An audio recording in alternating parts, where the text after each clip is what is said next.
Hello everyone, good afternoon, magandang hapon sa inyong lahat. Welcome to Coaching Think Talk.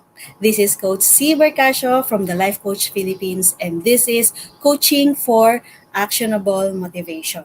This coaching conversation is for individuals who wants to have the motivation and take action so they can achieve their dreams and live their purpose. And my mission is to help individuals, especially women who have no kids yet, to give birth in countless of ways so that they can create impact and yes, live their purpose in life. Thank you for joining me live today, and please leave your digital footprints by letting us know where you are watching this from. Please do tag a friend and circulate this video to help us reach more individuals who might be in need of what I am going to share with you today in this session. You may also give some shout outs to friends and to people who you want to greet, and reach out with some inspiring message. If you are watching this on a replay, please do comment #replay together with any message that you have or any inspirational message that you want to convey. I am streaming live via FB page of Life Coach Philippines and YouTube channel Coach A I Connect. If you are new to our platforms, please do like, follow, and subscribe. Okay.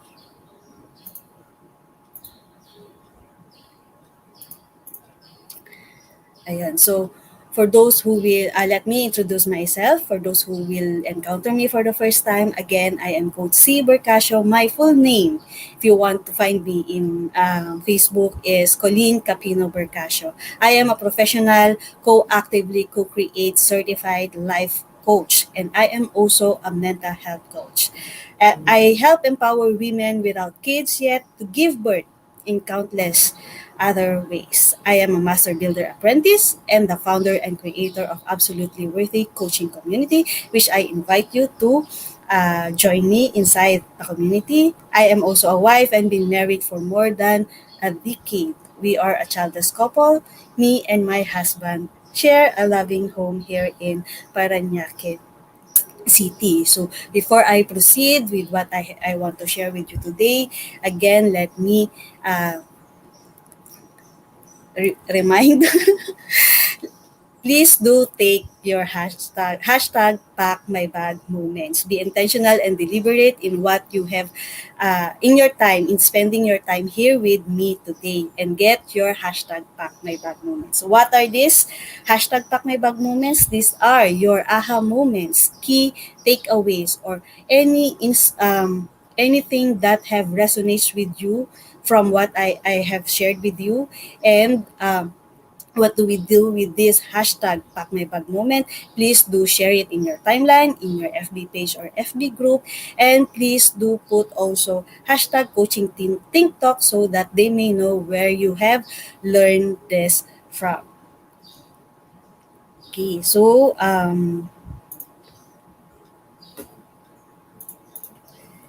there. So my topic for today, for this afternoon, is permission to fail. Why did I choose this topic for this afternoon? For me, it's because there have been a lot, I think, of topics about how to succeed, how to not fail, or how to make your endeavors be intentional and succeed in doing the things that you need to do in achieving your dreams, in in achieving the goals that you have set for yourself.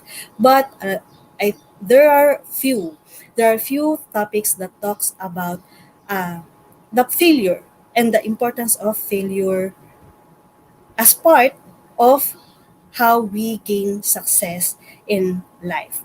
So here, ayun, let me just greet Coach Glacy, Coach Partner. Thank you for joining me live today. Hello. Okay. So, ayan. So let me just ask you, are you familiar with this term? So it is pronounced as atikiphobia. So do you know what atikiphobia is? Okay. So atikiphobia is an irrational and persistent fear of failing. It is an irrational and persistent fear of failing. Okay, so sometimes it can emerge as a response to a specific situation, or it might be related to another mental health condition such as anxiety or depression. It may also be related to being perfectionist. Kasi 'di ba, pag mayroon tayong fear of failure, it's because parang we think that what we have done or what we are going to launch or what we are doing is not as perfect as what we want them to be. Okay, so the purpose that this is just a new term for us to learn, atikiphobia. But what I'm going to discuss is not really on the not so much on the medical aspect of the fear of failure, but more on how it is affecting our daily lives and how what is the impact of it in our daily lives and how it is holding us back from achieving our dreams and living our purpose in life. So what is the impact of this fear of failing? The first one is we have a low self-esteem. Okay?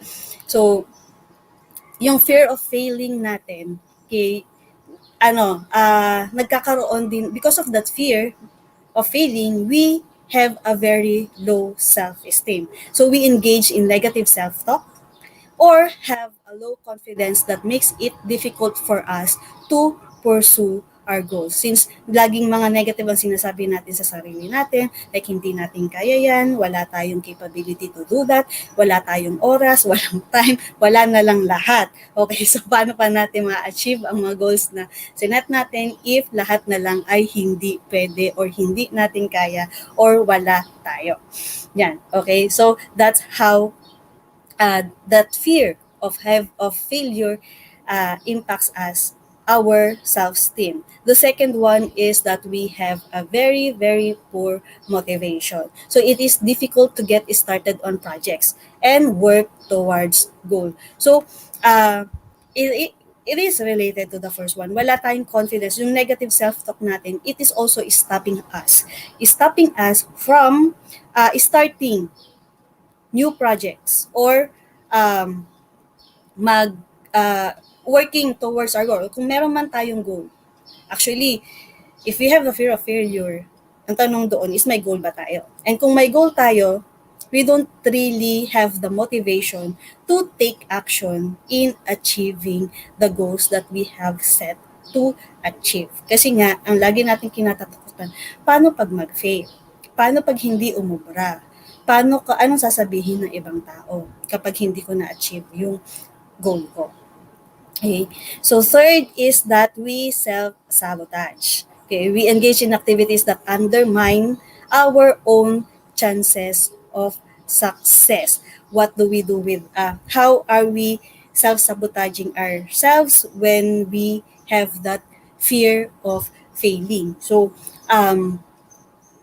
yung example doon is that we don't exert effort even if opportunities come to us, if we don't really see it, we don't really see the opportunities, or we don't take risks to grab the opportunity that is presented to us, even if it is an opportunity that's leading us, that is a step towards our dreams, towards our goals. So, hindi na natin siya tinitake. Okay lang na, okay, dito na lang ako sa safe zone ko. Dito na lang ako sa comfort zone ko. Kasi kahit i-grab ko yan, paano na lang kapag mag-fail ako? Paano na lang kapag hindi ako mag-succeed doon sa opportunity na naka-open sa akin? And the fourth one is that the fourth impact is that shame. Okay, it can trigger feeling of worthlessness. So it in the first place. So because of us feeling worthless, or we are not deserving, or we are not good enough of the things, of the opportunities that comes for us, that comes to us. Okay? And because of that feeling that, tawag dito, yun nga, hindi ko naman deserve yan. Kahit na i-grab ko yan, hindi ko rin yan maa-attain. It's too high for me. Okay? That better life that I am wishing, nagiging wish na lang ngayon yung better life instead of something that we make plans to achieve of. Pero nagiging wish na lang, parang wishing on the star. And hopefully, bigla na lang mahulog sa atin yung sa lap natin, yung falling star. But no, yun, hindi, kung hindi binigay, or kung hindi inabot sa atin as first hand, like we will not take it. We will not, we will think that we don't have that capability. We cannot, the effort, okay, the effort that we will exert into achieving that something, sasabihin na natin, hindi, ang hirap naman yan, ang dami namang effort niyan.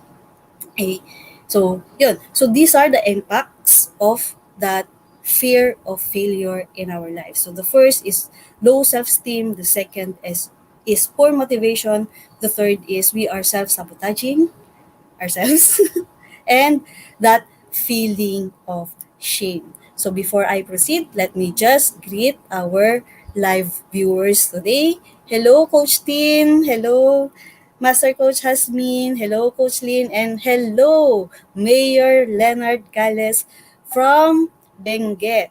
Okay, sabi dito ni Coach Glacy, Team North. Okay. So, ini-invite ni Coach Glacy ang ating mga taga Team North. Team North, may I just greet you a happy afternoon. So, Coach Sherry, Coach Weiser, Coach Beverly, Master Coach Hasmin, Coach Nords, hello, and Coach Phoebe, and Coach Karen. So, hopefully, you can join me live in this uh, session. Ayun, meron pa ba? Ayan. So, wala na. Okay. So, these three or these four that aspect where that fear of failure is affecting in our lives, meron pa yang it implies other tawag dito, other effect as well in our lives. Hindi, yung self-esteem, poor motivation, self-sabotage, shame. Also, bakit naman? Kung meron ako niyan, ano bang mangyayari sa buhay ko? So this is actually how the fear of failure is holding us back. We have three. Okay. Ito, yung nasa nasa kaliwa. Okay, first is that we miss out on opportunities. So yung sinasabi ko kanina, kung may opportunity na darating sa atin, we don't really see it, or we don't grab it because of the risk that it entails. Ayaw natin din mag-take ng risk. So, yun, we miss out. We miss out on opportunities, lalo na yung mga great opportunities for us, for ourselves to grow, for ourselves to achieve the goals that we have set. The second one is we miss out on creating value. Creating value not just in the life of others but also in our life kapag meron tayong fear of failure. Okay? Kasi yun, when we create value in our life, it is something that we are not yet creating now. So we are venturing into something new, something we haven't done before, something that others might not have done before, or they may have done it pero dahil hindi pa natin nagagawa sa ating sarili. So pag kinompare natin yung sarili natin, yan na pumapasok yung pag-compare natin ng sarili natin sa ibang tao. So, yun. Siya nag-succeed, paano ako? Baka ako kasi mag-fail wag na lang. Baka pagtawanan pa ako ng ibang tao. So yun. So wag na lang akong mag-create ng bago. Yun. So it also related to this is that it suppresses our creativity. Okay, so creativity is an expression of ourselves. Okay, that creativity is unique to us. That is unique to every individual.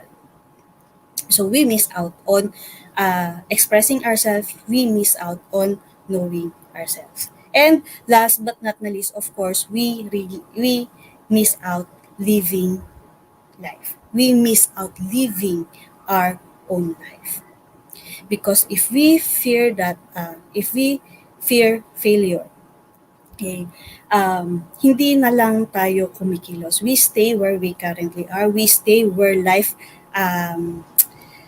kung saan tayo iagos sa, ano, kung saan abutin yung, saan tayo dalhin ng agos ng buhay. Ayun, nakuha ko rin. So, ayun, sumusunod lang tayo sa agos ng buhay, and we are not really intentional, we are not really deliberate in actively living the life that we have. So we miss out that moment of enjoying what we have, enjoying the life that was given to us, enjoying the life that was gifted, that is gifted to us by God. Because of that fear of failure. That's why yung title ng natin ngayon ng tawag dito, lesson natin dito is that permission to fail. Let's give ourselves permission to fail. Permission to fail forward for what we are going to do moving forward. And actually, even the past things that we have done in our life, let us not that we might see it as a failure. Hey, let's give permission to ourselves to accept that fail that we have failed. Okay. So why do we really why do you fear failure? Or why do we really fear failure? One of the things that might be causing us to fear failure is because we don't really understand what failure is, or we have that really negative connotation of what failure is. Diba? It's how we define failure that is uh, making us fearful. So, mamaya, explain ko yan later, the irony of it. Okay, so here failure is, I got this from Mr. Google as a definition. Actually, dalawa yon yung binigay. The first one is the lack of success. But what does that really mean? So, itong second one is that failure is an omission of expected or required action. And when you define failure as something like this, it is an omission of unexpected or required action. Parang may na-miss kasi tayo na isang bagay or may isang step lang tayo na hindi nagawa para ma-attain natin. It becomes hindi na nagkakaroon ng malaking, kumbaga, impact yung definition natin ng failure. Ang madalas kasi is dinidefine natin ang failure sa brain natin, when we fail, we die. That's why we feel failure. Pero if we define it as something, just a step, okay, just a series of steps that we take towards the end result that we want, and meron lang tayong na-miss doon na pwedeng hindi natin nailagay, or somebody else nakalagay na nga pero hindi na-achieve or hindi niya nagawa.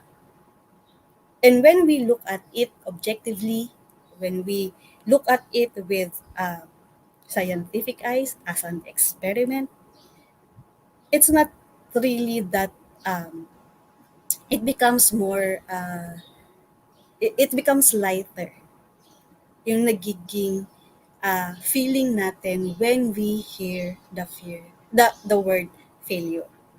So I hope you are getting me with this. It's we fear failure depending on how we define it.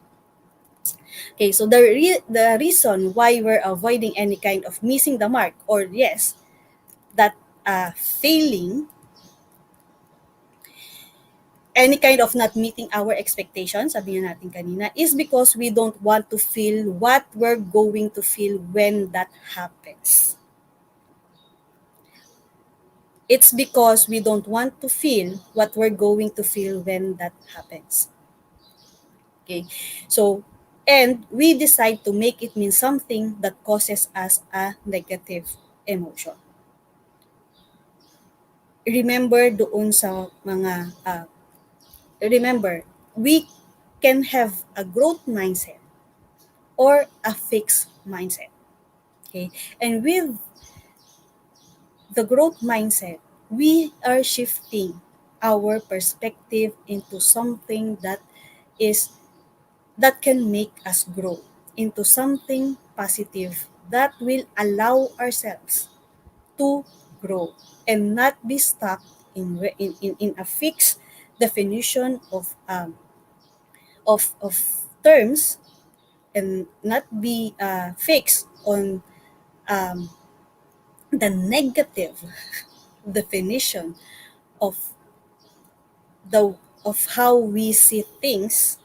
Okay, so dito yon pumapasok.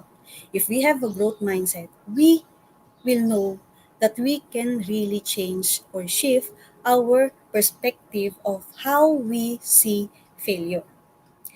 Ang pinaka-classic example dito ay si Thomas Edison, which ano, 'di ba, maraming beses siyang nag-fail hanggang sa ma-discover niya yung light bulb. So I have not failed, sabi dito ni Thomas Edison. I have not failed. I have just found 10,000 times pala siya, 'di ba? 10,000 ways that won't work. Doon sa end result na gusto niyang ma-achieve, which is yun sa pagkaroon ng ilaw. Okay? So he didn't define it as something that affects his value as a person. He didn't define it as something that makes him not enough or not good enough as a person. It didn't let uh, he didn't define failure as something that will suppress, or something that will not make him to move forward. Samantalang tayo, well, ako naman, admittedly, okay, sometimes, ilang beses ka na bang nag-fail sa isang bagay before you quit? Honestly, if we keep track of it, when we want something, ano yung goal na sinet mo sa buhay mo? Nakailang try ka before you really throw the towel? Is it once? Is it twice? Is it thrice? Is it 5 times?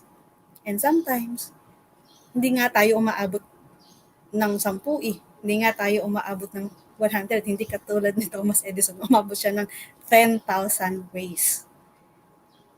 10,000 failures before he discovered how the light bulb works.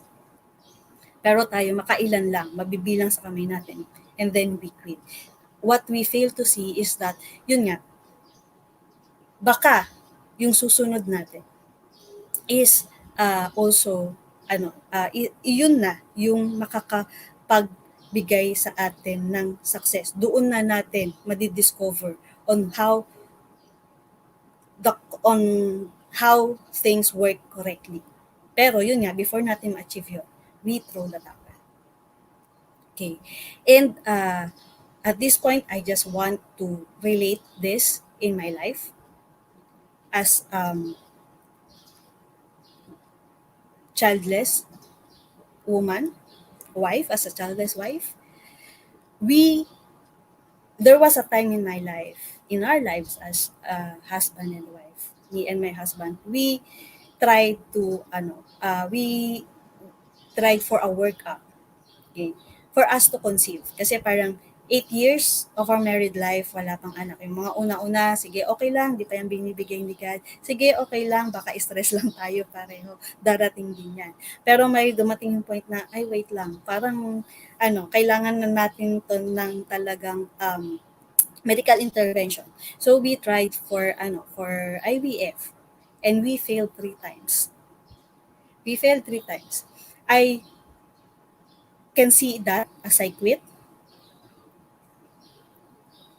dahil after namin mag-try medyo hindi na namin siya ulit tinuloy after 3 times. Okay, it's because of the uh,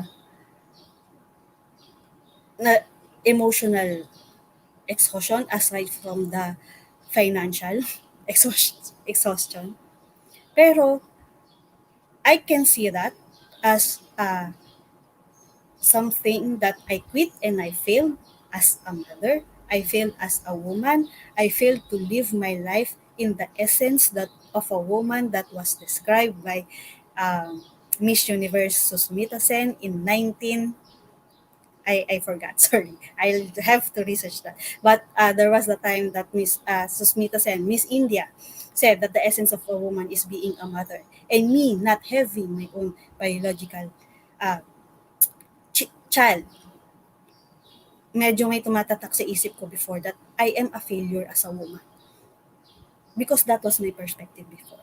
But when I shift it into something that I can be a mother in other countless of ways, then no, I have not really failed.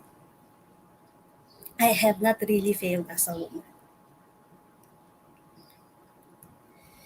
Let me just greet our new arrivals. New arrivals.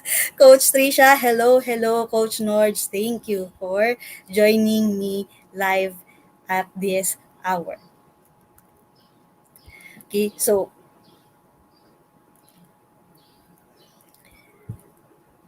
and this is what I found out as a cure to that fear of failure that was my perspective before.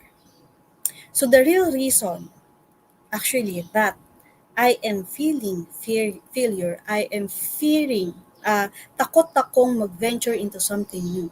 Takot akong mag-move forward. Takot akong lumabas ng comfort zone. Takot akong, madami akong kinatatakutan. Okay? It's because of my arrogance.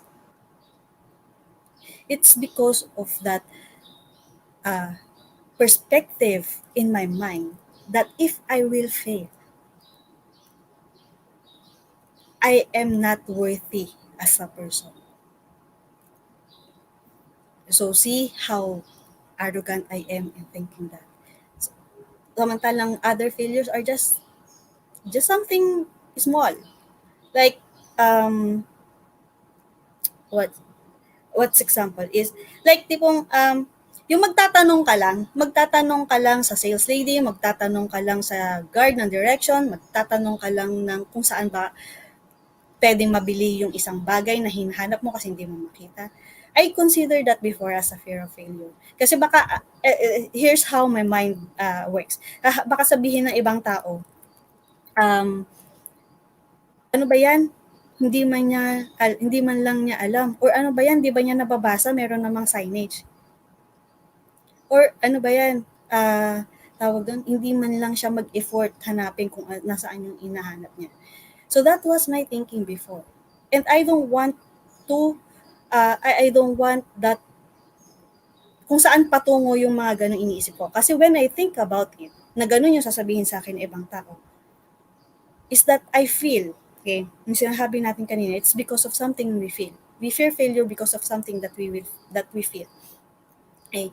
It's because I will feel not worthy. I will feel worthless. I will feel not deserving. I will feel so bobo.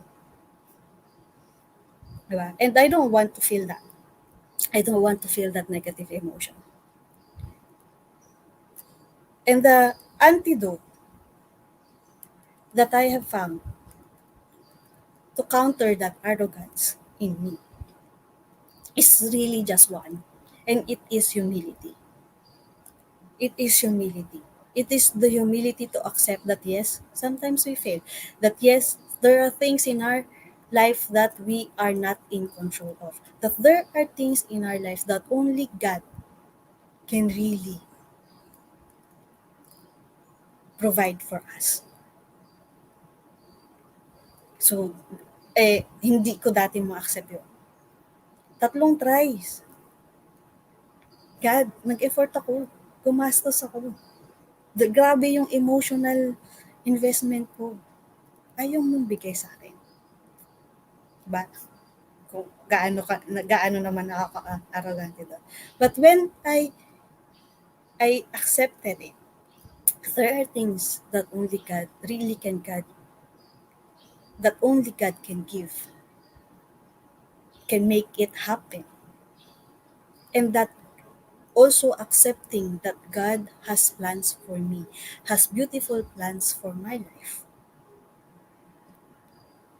Having that humility, I become more accepting of the things in my past.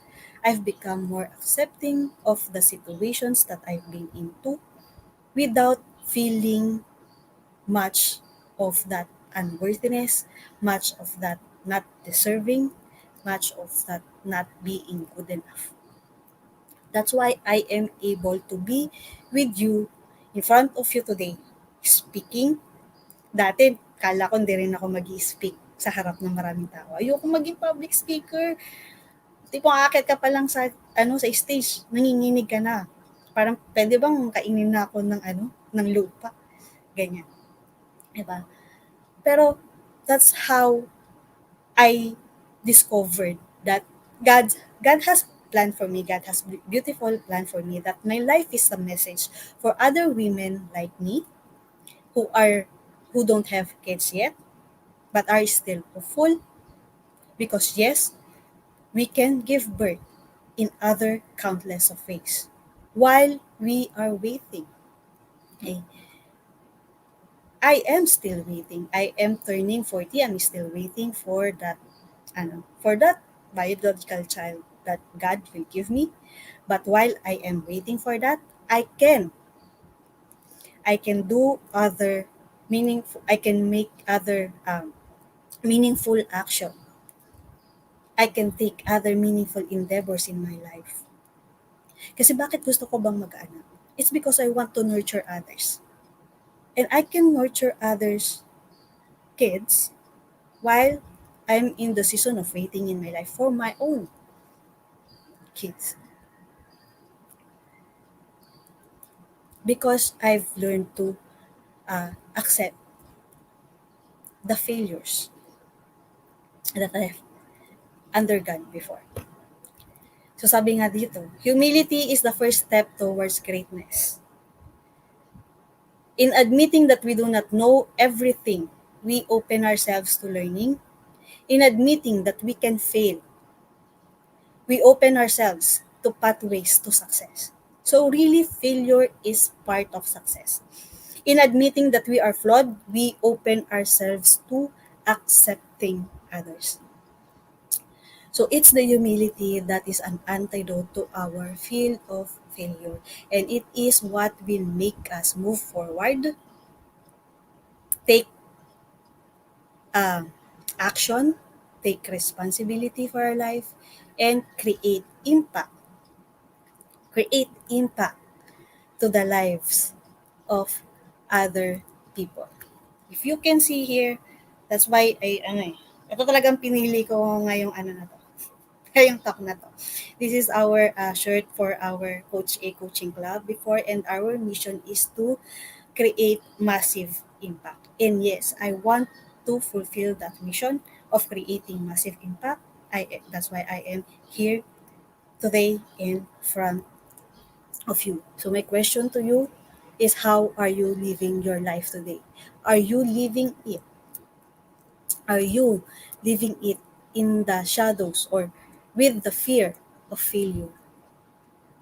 Or are you living it with the humility to accept think that some things are not in our control, that some things may fail, some things may be imperfect, some things may be flawed. But that is what will give meaning really to our life. Again, I presenting my passion. I haven't given up yet on this dream of mine. I am turning 40 next, what's that next? The week after next. So I am turning 40 on June 8th. So I want to create something different with my life. The past 39 years of my life. Well, at least that those that are nung adult na ako, 'di ba? Hindi yung bata. Yung bata medyo nagse-celebrate pa ako eh. Pero sometime in adulthood, parang bigla na lang hindi na naging excited, hindi na nagse-celebrate ng birthday, if, whether it's a financial issue or something that wala namang makikipag-celebrate sa akin. Sige, okay na lang, dito na lang ako sa bahay. Or tayong dalawa na lang hobby ang mag-celebrate ng birthday ko. But now, I want to make impact in how I celebrate my life as I turn 40. And yes, this is one of my dreams. And that's why I am inviting you, okay, to a coaching workshop, Celebrate Your Life by me, Coach Cee Bercasio. This is a coaching workshop on meaningful celebration of a meaningful life. This also serves as an invitation, okay, to the 40th celebration of my life. As I've said, I'm turning 40 on June 8th as a childless woman giving birth to meaningful endeavors and relationship in my life.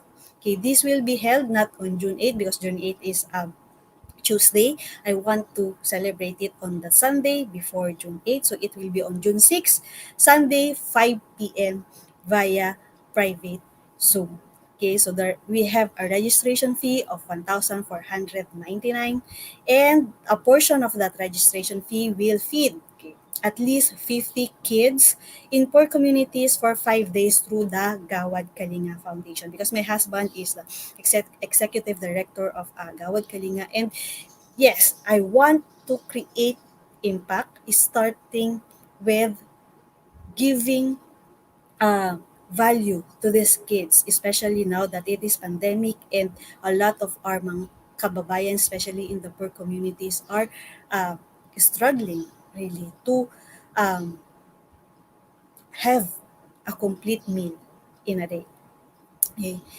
So, yes, part of the registration fee will be given to those kids. Okay. So what's in store for us for this coaching workshop? So it will let you discover how you can appreciate more your life today. I know you s- mo- some of you might already be appreciating your life today, pero baka kaya pa nating dagdagan on how we can appreciate it more. Why appreciating our experiences, past and present, can help us build a meaningful future. For people like me, women without kids yet, sometimes the future looks bleak. The future looks really bleak. But what we have gone through, there is meaning, there is reason in all of those. And here we will discover why. So also we will discover how you can create more abundance in our life. It's yung feeling natin that we just had uh, we are lacking something. Especially ng pandemic, di ba? Naghigpit tayo ng sinturon. But here we can discover how we can create abundance in our life. And yes, discover our dreams and passion and be excited for what in store for us in the future. That's one of naging experience ko kasi na as a childless woman, wala kang anak, and then I view it as a failure. And yes, the future looks bleak, the future looks hopeless. I'm not excited for my future. I am not creating anything of value in my life. I am not tawag dito, before I am not really having that gratitude for the life that has been. uh, given to me by God. Okay. But that is what I want to share with you as I celebrate my 40th birthday on June 6, 5 p.m. I want to share it with you. The beauty of the life that we have, that was given to us. Whatever our experience is, it is beautiful.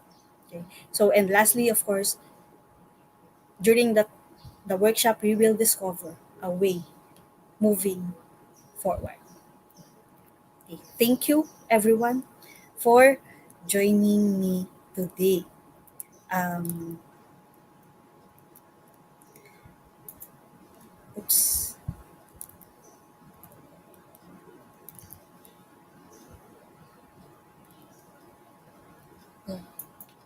So you can contact me in this following in contact information, and I am also inviting you to join me in my private Facebook group, Absolutely Worthy Coaching Community. And it is a safe space created for us to thrive and stay alive as we actively live our life.